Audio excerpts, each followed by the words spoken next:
Soalan kenaan dengan semangat. Tentuan semangat ni dia yang akan menjamin supaya dia tetap akan konsisten ialah kefahaman. Kalau tak faham semangat tu macam mana semangat tak ayat mana mana kita tak faham. Walaupun saudara Sayyidina Muhammad bila sebut tentang perkara yang berkait dengan tarbiyah. Jadi pada saya nak jawab sekali persoalan yang berkaitan usrah tadi Bapak. Sebenarnya saudara Sayyidina Muhammad kita ni kita pas kita punya saudara Sayyidina Muhammad nak disamakan dengan orang lain tak boleh. Dengan ikhwan, dengan jemaah Islami yang mereka ni ahli mereka ni tak ambil daripada orang yang melalui proses tarbiyah layak jadi ahli. Kita ni ahli kita sebelum dididik kita dah menjadi ahli. Ini realiti agama Islam pas di Malaysia. Cuma untuk kita nak tak ambil langsung Sayyidina Muhammad pendekatan tarbiyah tak boleh. Sebab mulai berkultur satu yang tak boleh dapat semua tak ada tinggal tu. Jadi kita ni tuan, kita sebenarnya dalam tarbiyah ni Sayyidina Muhammad. Tarbiyah sebenarnya dia ada orang. Bukan semua orang boleh jadi tarbiyah. Ini kita kena faham untuk dalam dunia Islam faham. Contohnya kita pas sama ada tuan-tuan mengajarkan balik ilmu Sayyidina Muhammad dianjurkan oleh intifat itu sendiri ataupun melalui NGO yang kita sendiri menguasai NGO itu. Dalam apa keadaan untuk mengajarkan balik ilmu Sayyidina Muhammad, tuan-tuan kena cari unsur-unsur yang baik untuk dididik dan belajar. Sayyidina Muhammad. Kalau kita dah dapat dalam kawasan ni kita kena pasti. Contoh dalam dun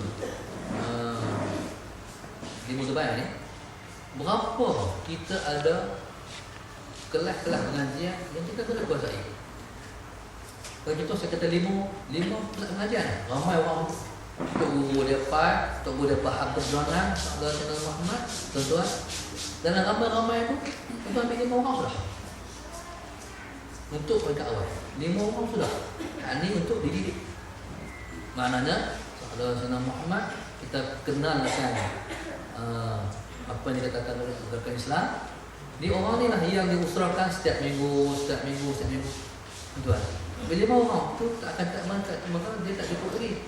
Dia akan berkembang lagi. Sampai ke peringkat Saudara Sayyidina usrah ni daripada 5 dia akan berkembang jadi 5 pula, 10 pula, 15, 20 berkembang. Dan jangan salah faham.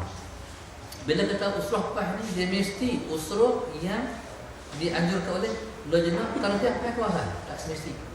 Kalau usrah itu Saudara Sayyidina Muhammad dibawa oleh ahli PAS sendiri pun kita mengiktiraf usrah. Kita kira usrah. Jadi tuan-tuan Saudara Sayyidina Muhammad. Jadi inilah orang-orang yang kita nak fokus pada tarbiyah. Sementara petugas pilihan raya hak kata poster, hak tu bukan orang dia pun hak ikut bukan tarbiyah. Walaupun tak mustahil, tapi jalan mesti benar. Contoh mereka pemuda. Muda suka apa? Bola. Suka apa? Naik motor. Suka apa? Kembar. Tuan-tuan, kita ni kena hidup dengan mereka ataupun tak boleh kena hantar kaki hidup dengan mereka. Saudara Sayyidina Muhammad dalam ramai-ramai ni tuan-tuan, kalau boleh buat Saudara Sayyidina Muhammad usrah bulanan pun tak parah. Usrah bukan mesti kena buka buku, tapi tazkirah untuk melembutkan hati, mengetahui tentang matlamat kerja buat muka dunia jadi orang baik. Itulah usrah sesuai untuk banyak apa. Saya nak tuan-tuan, tu saya kata kerja terlebih kena buat. Kita sebutkan semua nak buat. Ada yang orang boleh buat itu usrah minggu-mingguan. Ada yang sekat bulanan saja. Tu tak kira kita ni yang bertindih usrah. Sampai 5 usrah semua kita bawa je. Tapi tuan, adakah kita nak badai kita bawa usrah semua? Kita tak bina orang yang bawa usrah. Usrah perlu kita buat kadang-kadang. Saudara Muhammad, usrah kita ni tak syok. Kadang-kadang usrah kita tak hidup. Usrah ni kalau hidup syok. Kalau usrah tu ada roh, mana kita usrah kita syok. Betul kan? Itu maknanya mereka laki dekat tak di jalan lah tu. Nak bagi usrah syok tu macam mana? Betul kan? Okey. Tu yang soalan yang berkait dengan tarbiyah usrah. Betul kan? Saudara Sayyidina Muhammad, cuma secara umum saya kata macam ni ya. Nak bagi kita tak lemah sangat, tuan-tuan kena kawan dengan kawan-kawan sejamaah. Kalau kita mula hidup ngasih dengan orang lain, dia mula lemah. Mana kita ni sebut, Nabi sebut al-mu'min qawiyyun bi akhihi, seorang tu kuat dengan saudaranya. Kalau kawan orang tak larat, larat. Kalau kawan orang tak kata kuat. Satu. Yang seterusnya masalah Sayyidina Ali Fahmi dengan tinggal bayang kalau dia mula cuai badan main tak kira di masjid ke, di surau ke, dengan keluarga ke, dia tinggal. Tuan-tuan, lemah. Tak rapi. Tak ada benda yang akan nak menolak untuk kita kuat. Dua. Yang ketiga, amal doa ni. Allahumma rzuqna al-istiqamah wa habib ilaina fi salatil jamaah. Kena minta apa tu? Allahumma rzuqna al-istiqamah wa habib ilaina fi salatil jamaah. Wahai Tuhan, rezekikan kami istiqamah dan bagilah kami suka dengan jemaah. Dia kemak Allah. Suka dengan jemaah, istiqamah lah insya-Allah. Baik. Tuan-tuan kena tengok guru. Untuk guru ni, dia buka pondok, dia ada surau. Hak tu yang mengistiqamahkan untuk guru ni. Cuba tengok. Kita pada dekat dengan kita masa saya nama. Tengok. Tu jadi dia ada masjid. Kalau dia ada di masjid ini. Tunggu ni Aziz, ada masjid. Mana konsep yang kita kena ambil? Kalau kita rapat dengan rumah Allah, kita istiqamah. InsyaAllah. Okey. Yang seterusnya soalan berkait dengan tahlus siasi. Tahlus siasi, soalan Sayyidina Muhammad. Yang pertama berlaku sebelum Nabi kita jadi Rasul. Nabi ketika umur belasan tahun, itu adalah halqul fudul. Maknanya Nabi kita SAW dalam satu isu yang timbul, satu orang yang dizalimi oleh satu orang kaya, dia orang Arab ni, dia bangkit dulu pakat membela masalah afi ni. Tu mana sebelum daripada Nabi menjadi Rasul. Lepas Nabi menjadi Rasul, pendekatan Nabi ambil adalah untuk memacu perjuangan ialah Nabi kita SAW di Madinah. Nabi pakat dengan semua kabilah Yahudi yang besar-besar lah, seperti Bani Quraiza, Bani Nadir, Bani Qainuqa. Maknanya benda ni dipakat dengan kabilah-kabilah yang bukan Islam ni. Ada Sayyidina Muhammad untuk apa? Untuk bersama-sama mendirikan daulah Islamiyah di Madinah. Maknanya pakat untuk kita mencapai matlamat ini. Saudara Sayyidina Muhammad memang pernah berlaku dalam panggil tahlus siasi. Okey, yang terakhir sekali saudara Sayyidina Muhammad, soalan berkait dengan mengaji. Dia pernah ada orang Pah yang dia ni kira Pah ni habis orang panggil haroki ya.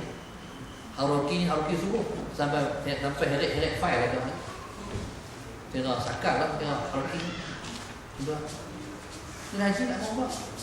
Tapi ada orang Pah dia kira mengaji ya. Kenapa tak ambil tahu? Kalau lah kita dengan situasi macam ni, kita ni orang mengaji. Kalau dulu sama Sayyidina Muhammad ada program Pah. Program Pah kita tengok. Kalau tuan-tuan pergi mengaji, kita tinggal program Pah itu program khusus untuk umum. Kalau program umum, ceramah, kita tak pergi pun, tak rugi, mana tak? Orang boleh buat. Tapi kalau program Pah tu kita tahu, kalau dia tak pergi, orang tak ada. Kita tinggal mengaji, tuan-tuan pergi program Pah. Tapi kalau orang pergi dulu, tak ada masalah, kita pergi dengar ayat. Tak apa tuan, ngaji dulu. Lepas tu baru pergi program. Tapi kalau kita tak pergi program, bukan kita nak ceramah program Pak. Cumanya bahagian mikrofon, amplifier. Ada bagian lain yang berkaitan. Ada juga. Dia mengaji hukumnya haram, dia bukan baik. Pasal apa?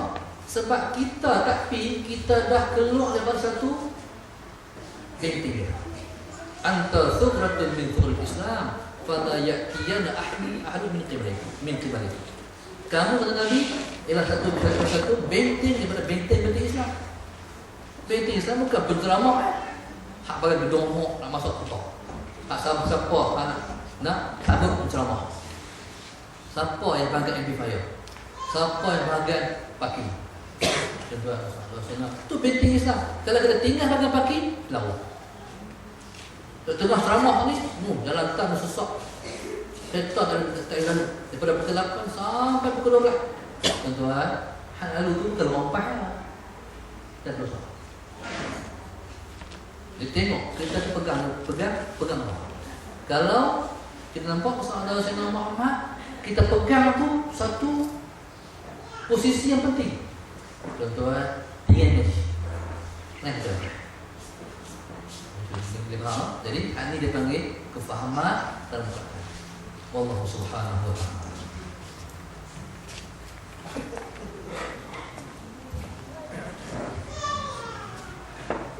Terima kasih kepada Fadil Ustaz Zainul Asri di atas jawapan yang telah diberikan kepada kita sebentar tadi. Jadi kita harapkan semoga apa yang telah disebutkan oleh Fadil Ustaz dapat difahami dengan baik, dapat dihayati dengan sempurna, dan insya-Allah kita jadikan dia sebagai salah satu bahan untuk kita amalkan di dalam gerak kerja kita di dalam hari raya yang akan datang, dan juga di dalam kaitan dengan perjuangan Islam, insya-Allah. Tentu ada perempuan yang dirahmati Allah sekalian. Jadi dengan berakhirnya jawapan yang telah diberikan oleh Ustaz tadi, maka kita berada di penghujung untuk sulap yang pertama, iaitu pembentangan kertas kerja yang bertajuk peranan tarbiyah kepada petugas pilihan raya.